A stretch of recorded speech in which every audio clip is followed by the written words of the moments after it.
ലോകത്തിലുള്ള എല്ലാ മനുഷ്യർക്കും, സർവ്വജീവജാലങ്ങൾക്കും നല്ലത് വരുത്തട്ടെ, നല്ലത് വരുത്തണേ എന്നുള്ള പ്രാർത്ഥനയോടെ ലോകത്തിലുള്ള എല്ലാ മനുഷ്യരും, സർവ്വജീവജാലങ്ങളും അമ്മേ മഹാദേവി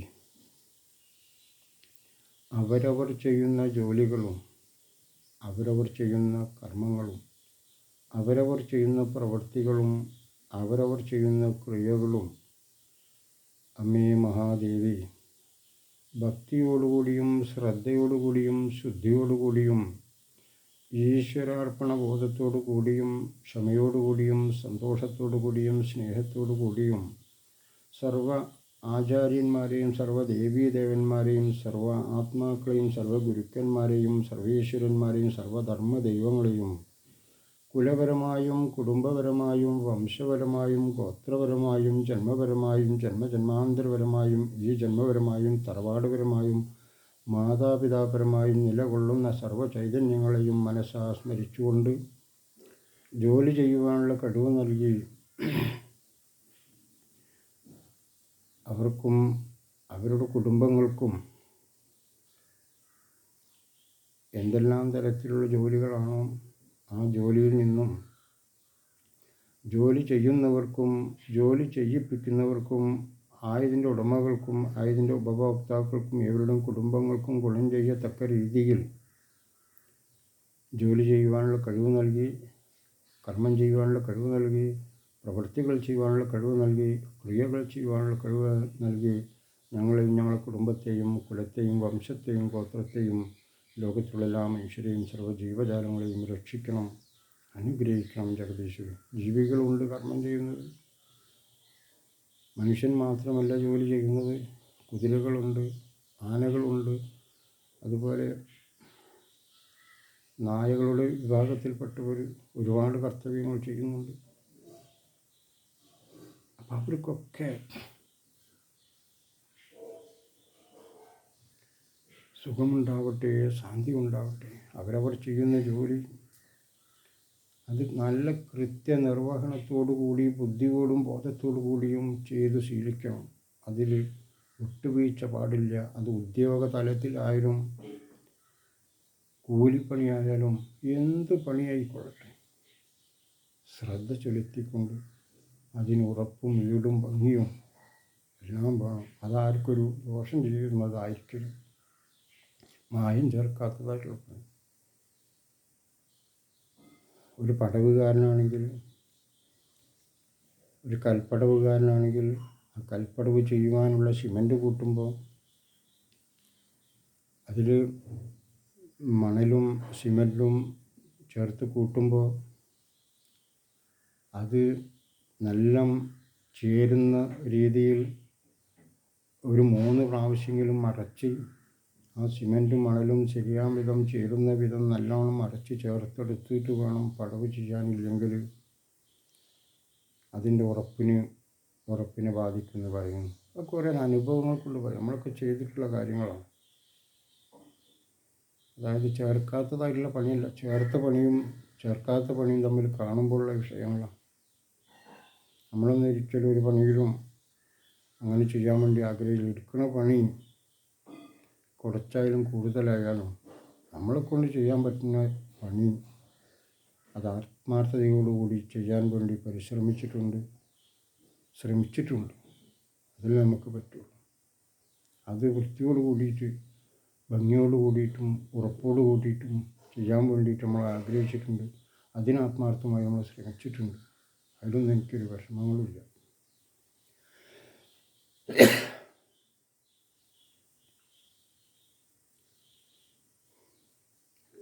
അതിപ്പോൾ കൂലിപ്പണി എടുക്കുമ്പോഴും നമുക്ക് നാട്ടിലുള്ള പണിയാണ്. ആ പണി ഇപ്പം ഇന്നലെയും ആ കൂലിപ്പണിയാണ് ചെയ്തിട്ടുള്ളത്. പറമ്പിലുള്ള പണിയായിരുന്നു. തെങ്ങിന് മരത്തിൻ്റെ തോല് വെട്ടിയിട്ടിടുന്ന പണിയായിരുന്നു. അത് നമ്മളെക്കൊണ്ട് ചെയ്യാൻ പറ്റുന്ന രീതിയിൽ നമ്മൾ ചെയ്യുമ്പോൾ എനിക്ക് കയറാൻ പറ്റിയിട്ടില്ല. കയറാൻ പറ്റുന്ന മരത്തമ്മ കയറാൻ പറ്റുന്ന ഒരാളെ വിളിച്ച് ഞങ്ങൾ 2 പേരും കൂടി ചെയ്ത് അതിലൊരു ആത്മാർത്ഥത കണ്ടുകൊണ്ട് ചെയ്ത് ആ വീട്ടുകാർ നമ്മൾ ആഹാരം തന്ന് ആഹാരം കഴിക്കുമ്പോൾ നമ്മൾ പ്രാർത്ഥിച്ച് ഈ ആഹാരം എൻ്റെ മുമ്പിൽ എത്തിച്ചിട്ടുള്ള മഹാദേവിയെ നന്ദിയോടുകൂടി സ്മരിക്കുന്നു. ഈ ആഹാരം മുമ്പിലെത്തിച്ചിട്ടുള്ള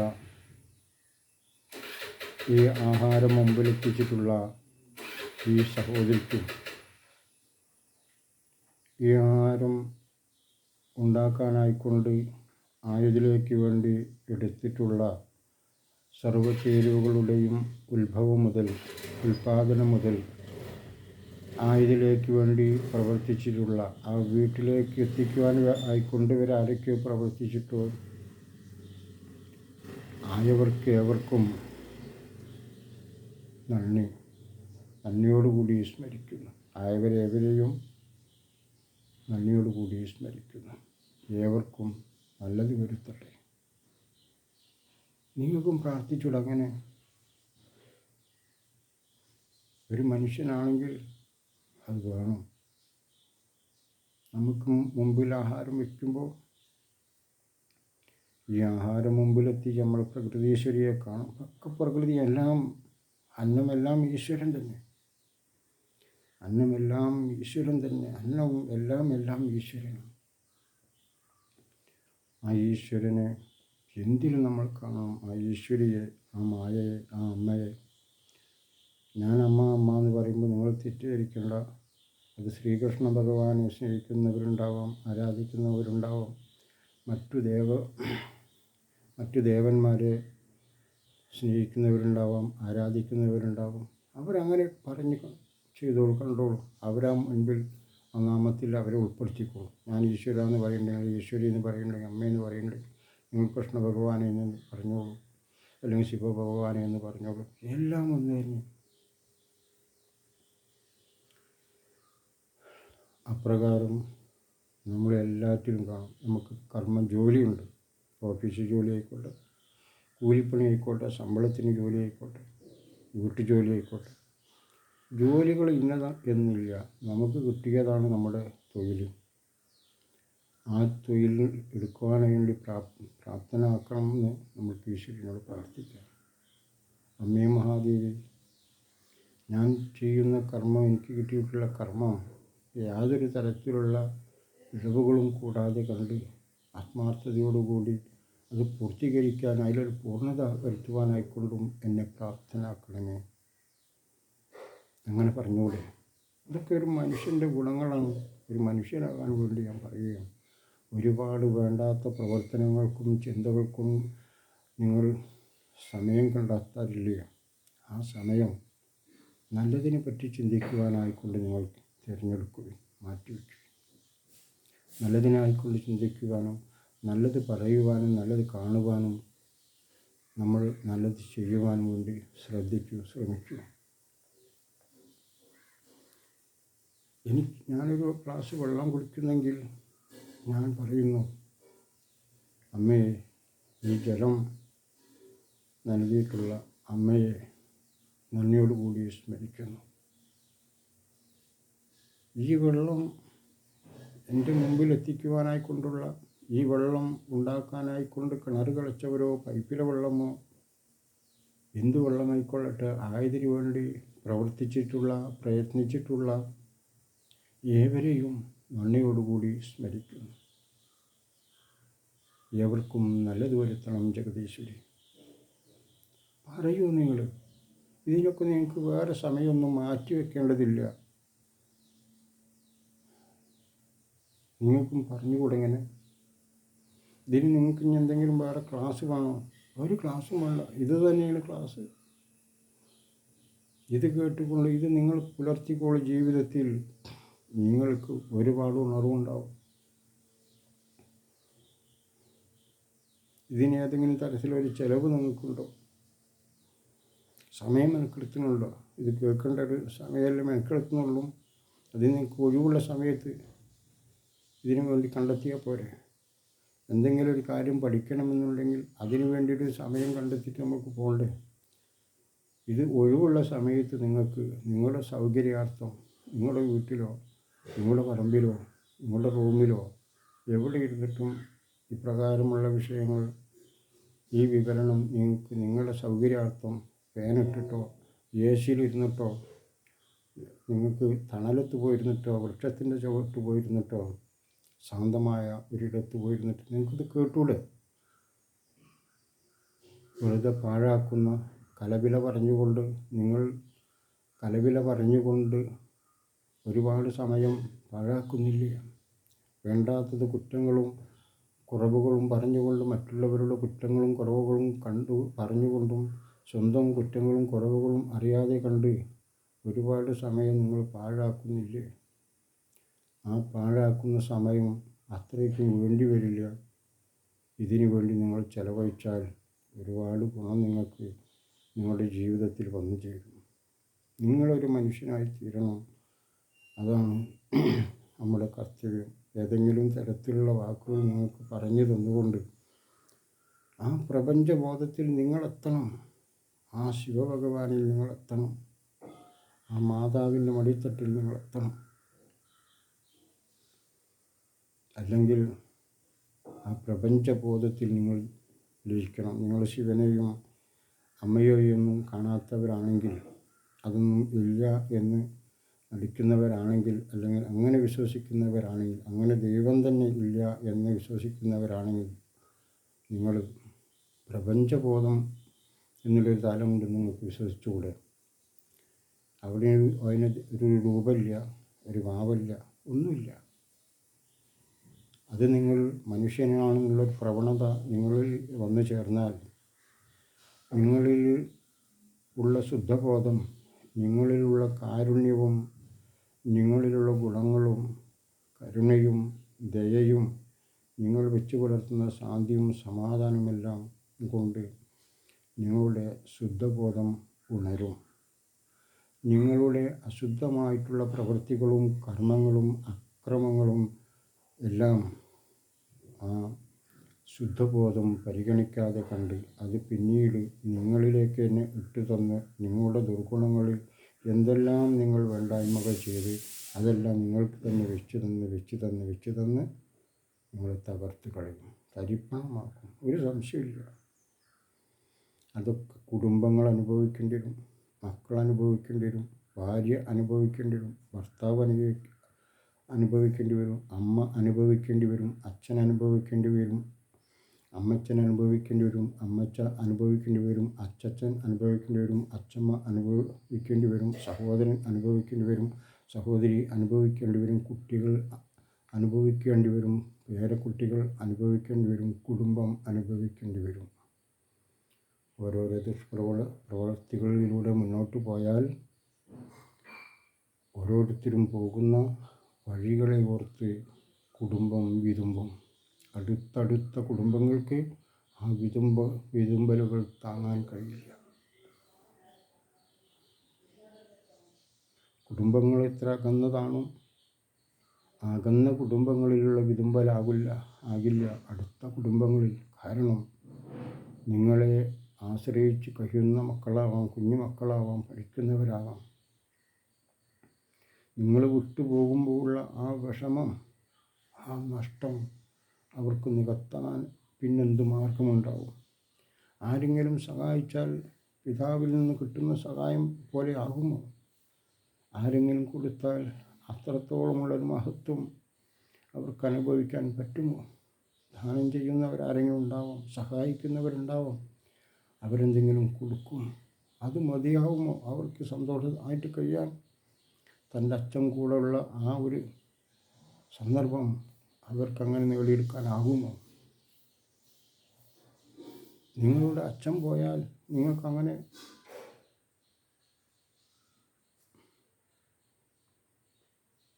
അതാണ്. ഇരിക്കും കാലം ഒരു മനുഷ്യന് നേരെയും നിങ്ങൾ തിരിയരുത്. അത് മതം കണ്ടുകൊണ്ടോ വേറെ ഏതെങ്കിലും തരത്തിലുള്ള വെറുപ്പ് കൊണ്ടോ ഏതെങ്കിലും തരത്തിലുള്ള വ്യക്തിവൈരാഗ്യങ്ങൾ കൊണ്ടോ ഏതെങ്കിലും തരത്തിലുള്ള കടബാധ്യതകൾ കൊണ്ട് ഒരു മനുഷ്യനെ നിങ്ങൾ ഒരിക്കലും ദ്രോഹിക്കാനോ വിഷമിപ്പിക്കാനോ നിങ്ങൾ പോകരുത്. അത് നിങ്ങളെ വഴി തടസ്സപ്പെടുത്തും. നിങ്ങളുടെ നേരായിട്ടുള്ള മാർഗം നിങ്ങൾ തടസ്സപ്പെടുത്തും. അങ്ങനെയുള്ള സന്ദർഭങ്ങളോ സാഹചര്യങ്ങളോ പ്രലോഭനങ്ങളോ വന്നാൽ എന്ത് തന്നാലും എന്ത് കിട്ടിയാലും അത് സ്വീകരിക്കാൻ നിങ്ങൾ തയ്യാറാകരുത്. തയ്യാറായാൽ നിങ്ങളുടെ പാരമ്പര്യമായിട്ട് തന്നെ നിങ്ങൾക്ക് കുലപരമായിട്ട് തന്നെ നിങ്ങൾക്ക് നാശം സംഭവിക്കുന്നു. കാരണം നിങ്ങളുടെ ആ പ്രവൃത്തികൾ കണ്ടിട്ടാവാം നിങ്ങളുടെ ബാക്കിയുള്ളവർ വളർന്നു വരുന്നത്. അവരും ആ അക്രമ സ്വഭാവത്തിലേക്ക് വളരും. അതാണ് അങ്ങനെ കുലപരമായിട്ട് അങ്ങനൊരു വിഷയമായിട്ട് അവർ കടന്നു വരും. മാത്രമല്ല ആചരണങ്ങളെ പറ്റി പറഞ്ഞപ്പോഴാണ് ഇനിയും പറയാനുള്ളത്. കുലദൈവങ്ങളുടെ പേരിൽ കുലദൈവ ആചരണത്തിൻ്റെ ഭാഗമായി ഒരു വർഷത്തിൽ ഒരു കുടുംബത്തിൽ ഞാനൊരു തീയ ജാതിയിലുള്ളത് ആയതുകൊണ്ട് എൻ്റെ കുടുംബത്തിൽ കുടുംബ പരദേവത എന്നുള്ളൊരു സങ്കല്പത്തിൽ ആചരണം ഉണ്ട്. വർഷത്തിലൊരിക്കൽ മധ്യമ പൂജ എന്നുള്ളൊരു പൂജ. അതിൽ കോഴി വെട്ടി സമർപ്പിക്കുന്നൊരു പൂജ. അതിന് മദ്യം വേണം. അത് ഞാൻ എൻ്റെ അറിവ് വെച്ച് എൻ്റെ മാതാവിൽ നിന്നും കിട്ടിയ അറിവ് വെച്ച് ഒരുപാട് മാറ്റങ്ങൾ വരുത്താനായിട്ട് എനിക്ക് സാധിച്ചിട്ടുണ്ട്. പിന്നെ കുറേ നമ്മളത് ഉദ്ധരിക്കാനായിക്കൊണ്ട് നമ്മുടെ പല ശ്രമങ്ങളും കുടുംബങ്ങളായിട്ട് പരാജയപ്പെടുത്താനുള്ള അവസ്ഥയിലേക്ക് വന്നപ്പോൾ നമുക്ക് കിട്ടിയ ഉപദേശത്തിനനുസരിച്ച് നമ്മൾ പിന്നെ അവിടം വിട്ടുപോരുകയുണ്ടായത്. നമ്മളവിടെ ഉദ്ധരിക്കാനായിക്കൊണ്ട് അവിടെ പ്രശോഭിപ്പിക്കാനായിക്കൊണ്ട് നമ്മുടെ ഒരുപാട് ശ്രമങ്ങൾ അകമഴിഞ്ഞ ശ്രമങ്ങൾ നമ്മളതിന് വേണ്ടിയിട്ട് നമ്മൾ പരിശ്രമിച്ചു കൊണ്ട് ഇരുന്നു. അമ്മയോടായിട്ട് ചോദിച്ചു കൊണ്ടിരുന്നു. പക്ഷേ ചില സന്ദർഭം നമ്മളെ സമീപനം അവിടെ വേണ്ട എന്നുള്ളൊരു തലത്തിലേക്ക് മറ്റുള്ളവരുടെ എല്ലാവരെയും കുറിച്ചല്ല പറയുന്നത്. ആരാണോ അത് ചിന്തിച്ചത് അവരെക്കുറിച്ച് മാത്രം. നമുക്ക് എന്തോ ഗുണം കിട്ടുന്നുണ്ട്. അപ്പോൾ ആ ഗുണം ഞാൻ മാത്രം അനുഭവിക്കുമ്പോൾ ആ അവകാശത്തിൽപ്പെട്ടതായിട്ടുള്ള ആളുകളിൽ വന്നൊരു നീരസം അത് അവരെ കുറ്റപ്പെടുത്തുകയില്ല. അവരുടെ അറിവില്ലായ്മ കൊണ്ട് വന്നതായിട്ടുള്ള കുറ്റങ്ങളാണ്. പക്ഷെ നമുക്കവിടെ മാനസികപരമായിട്ടവിടെ പോകുവാനുള്ള പ്രയാസമുണ്ടായതുകൊണ്ട് നമുക്ക് കിട്ടിയ നിർദ്ദേശപ്രകാരം ഞാൻ അവിടം പറഞ്ഞു പോന്നു. എനിക്കിനി ഇവിടെ വന്ന് മഹാദേവിയെ പൂജിക്കുവാനോ ഒട്ടുവാനായിക്കൊണ്ടുള്ള വിഷമമുണ്ട്. അതുകൊണ്ട് ഞാൻ എവിടെ ഇരിക്കുന്നു അവിടെ ഇരുന്നു കൊണ്ട് ഞാൻ ഭജിച്ചോളാം, ജപിച്ചോളാം. എനിക്കെന്താണോ തരാൻ പറ്റുന്നത് അത് ഞാൻ തന്നുകൊള്ളാം. അതാണ് ഞാൻ പറഞ്ഞത്. മറ്റുള്ളവർ കുറ്റം പറയല്ല. അതിനുശേഷം മറ്റുള്ളവരൊക്കെ അവിടെ പൂജ ചെയ്യുന്നുണ്ട്, അവർ ആ കാര്യങ്ങളൊക്കെ ചെയ്യുന്നുണ്ട്. ഞാൻ ഇന്ന് വിട്ടുപോകുന്നു എന്നുള്ളതാണ് യഥാർത്ഥം. അങ്ങനെ ചില കൂട്ടുകളുണ്ട്. അതിലൊന്നും നമ്മൾ പോകേണ്ടത്. ഇനിയിപ്പോൾ കുടുംബക്ഷേത്രമായിക്കൊള്ളട്ടെ. ഇപ്പോൾ എൻ്റെ വീട്ടിലെ കാര്യം തിരുത്താനോ അല്ലെങ്കിൽ എനിക്ക് മനസ്സിലായത് പറഞ്ഞു കൊടുക്കാനോ കുറേയൊക്കെ അവർക്ക് ബോധ്യപ്പെടുത്താനോ നമുക്ക് സാധിച്ചെങ്കിലും മുഴുവൻ അവർക്ക് ബോധ്യപ്പെടാനായിക്കൊണ്ടുള്ളൊരു ശ്രമം അവരുടെ ഭാഗത്തുനിന്ന് ഉണ്ടായില്ല. അവർ എന്നെ വേറെന്തോ ഒരു തരത്തിൽ കണ്ടപ്പോൾ നമ്മൾ പിന്നെ അവിടുന്ന് ഒഴിഞ്ഞു മാറേണ്ടതായിട്ടുള്ളൊരവസ്ഥ ആണ്. പിന്നെ നമുക്ക് കിട്ടിയ ഉപദേശത്തിൻ്റെ മേലെ ഞാൻ അവിടുന്ന് പോരുകയുണ്ടായി. ഓരോരോ കുടുംബങ്ങളിലും വിദേശ മദ്യക്കുപ്പികൾ വെച്ചുകൊണ്ടാണ്, ഒരുപാട് കോഴികളും അറുത്തുകൊണ്ടാണ് മഹാദേവിയെ കൂട്ടുന്നത്. ഇതാണ് കുലത്തിലെ ആചരണം, കുടുംബത്തിലെ ആചരണം. ഇത് തെറ്റാണെന്ന് പറഞ്ഞപ്പോൾ നമ്മളുമായിട്ട് ബന്ധപ്പെട്ട അച്ഛനുമായിട്ട് ബന്ധപ്പെട്ട കുടുംബത്തിലുള്ള ആളുകൾ അംഗീകരിക്കാൻ തയ്യാറായില്ല. നമുക്കത് പൂർണ്ണമായിട്ട് അവർക്ക് മനസ്സിലാക്കി കൊടുക്കാനായിട്ടുള്ളൊരു അവസരം പിന്നെ അവരുടെ ഭാഗത്തു നിന്നില്ല. കാരണം ഞങ്ങളുടെ പൂർവികരിങ്ങനെ ചെയ്തു വന്നിട്ടുള്ളതുകൊണ്ട് ഞങ്ങളിതേ ചെയ്യുള്ളൂ. ഇതാണ് ഞങ്ങളുടെ പൂർവികർ ഞങ്ങൾക്ക് കാണിച്ചത്. ഞങ്ങളത് മാത്രമേ ചെയ്യുള്ളൂ. ഞങ്ങൾ മാറ്റാൻ തയ്യാറില്ല.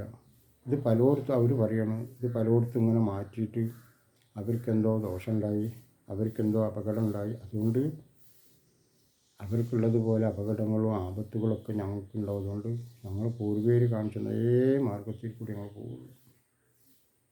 ഈ മദ്യക്കുപ്പിയും ഇത്രത്തോളം കോയിനെ അറുത്തിട്ട് ബലി കൊടുക്കാൻ വേണ്ടിയിട്ട് ദേവി പ്രപഞ്ച മാതാവ് എവിടെയും പറഞ്ഞു വെച്ചിട്ടുള്ളത്? നിങ്ങളിന്ന മദ്യക്കുപ്പി വെച്ചിട്ടും കുറേ കോഴികളെ ബലിദാനം നൽകിയിട്ടും നിങ്ങൾ എന്നെ ആരാധിച്ചാൽ ഞാൻ നിങ്ങളിൽ സംപ്രീതയായി എന്ന് ഏത് ജഗദീശ്വരിയാണ് പറഞ്ഞിട്ടുള്ളത്? അങ്ങനെ പറഞ്ഞതായിട്ടുള്ള പ്രമാണങ്ങളുണ്ടെങ്കിൽ എനിക്ക് സമർപ്പിക്കണം, ഞാനും അത് ഉൾക്കൊള്ളാം. ജഗദീശ്വരി ദേവി അത് പറഞ്ഞിട്ടുണ്ട്. നിങ്ങൾ മദ്യക്കുപ്പിയും കോഴിൻ്റെ ഇറച്ചും വെച്ചിട്ട് നിങ്ങളെന്നെ, അത് ഒരു കോഴിയല്ല, ഒരു കോഴി ബലി കഴിക്കാനുള്ളതായിട്ടുള്ള തന്ത്രം എന്ന് പറഞ്ഞ ശാസ്ത്രത്തിൽ അങ്ങനെ പറയുന്നുണ്ട്. അതൊരു ജീവിയെ ബലി കൊടുക്കാനായിക്കൊണ്ടാണ് പറയുന്നത്. അത് ജീവിയല്ല, മനുഷ്യനല്ല. അത് ഗോത്രപരമായിട്ട് അവരെ ആരാധിച്ചു പോന്നിരുന്നതാണ്. അന്ന് ബ്രോയിലർ കോഴികളോ അല്ലെങ്കിൽ സുലഭമായിട്ട് കോഴി കിട്ടുന്ന കാലമല്ല. അത് മലവാര സമ്പ്രദായമായി നമ്മൾ ആരും ജീവിച്ചു വന്നിട്ടുള്ള കൊട്ടാരത്തിൽ കൂടി വന്നവരല്ല. കാട്ടിലും ദരിദ്രരായും ദരിദ്ര കുടുംബങ്ങളായും നമുക്ക് ഉണ്ണാനും ഉടുക്കാനും ഭാഗമില്ലാത്ത സമയത്ത്, നമുക്കൊന്നും ഇല്ലാത്ത സമയത്ത് കുളക്കോഴിയോ, നമ്മളിപ്പോൾ ജീവിച്ചിരിക്കുന്ന സമയത്ത് കുളക്കോഴിനെ കണ്ടിട്ടുണ്ട്. അങ്ങനെയുള്ളതായിട്ടുള്ള ജീവികളുണ്ട്. അപ്പോൾ അങ്ങനെയുള്ള ഏതെങ്കിലും ഒരു ജീവിയെ സമർപ്പിക്കുക ആണ് അന്ന് ഉണ്ടായിരുന്നുള്ള ആരാധന. അത് പിന്നെ കുളക്കോഴി പോയി കുറേ കോഴിയായി മാറി. ആ മാംസം അവർ എല്ലാം ചേർത്ത് വെച്ച് പൂജ എന്നുള്ള സങ്കല്പത്തിൽ വെച്ച് സമർപ്പിച്ച്, മദ്യക്കുപ്പി ദൈവങ്ങൾക്കുള്ളതെല്ലാം ചിരട്ടയിൽ ഒഴിച്ച്, ആ ചിരട്ടയിൽ വെള്ളമൊഴിച്ച് വെച്ച്, അതിന് ശേഷം പ്രസാദമെന്ന പോലെ കൂടിയിട്ടുള്ളവർക്കെല്ലാം വയറ് നിറയെ മദ്യവും കൊടുത്ത് അവരെ സന്തോഷിപ്പിച്ച് പോകുന്നൊരവസ്ഥ. അതിനെ എൻ്റെ ഭാഗത്തുനിന്ന് കാണുന്നത് ഓണം വിഷുവും ഒക്കെ നമ്മൾ ആഘോഷിക്കുന്നത് പോലുള്ളൊരു ആഘോഷം എന്നല്ലാതെ അതിൽ പ്രത്യേകത ഒന്നുമില്ല. പക്ഷെ എന്നാലും അവരറിവില്ലാതെ ചെയ്യുന്നത് കൊണ്ട് ദേവി അത് ക്ഷമിക്കുന്നു എന്നുള്ളതാണ് പരമാർത്ഥം. അതാണ് വീണ്ടും അവരത് തന്നെ തുടർന്നു കൊണ്ടുവരുന്നത്. ഇത് തെറ്റാണോ ശരിയാണോ, ഇത് തന്നെയാണോ ഒരു മനുഷ്യൻ എന്നുള്ള നിലയിൽ എൻ്റെ ആരാധന?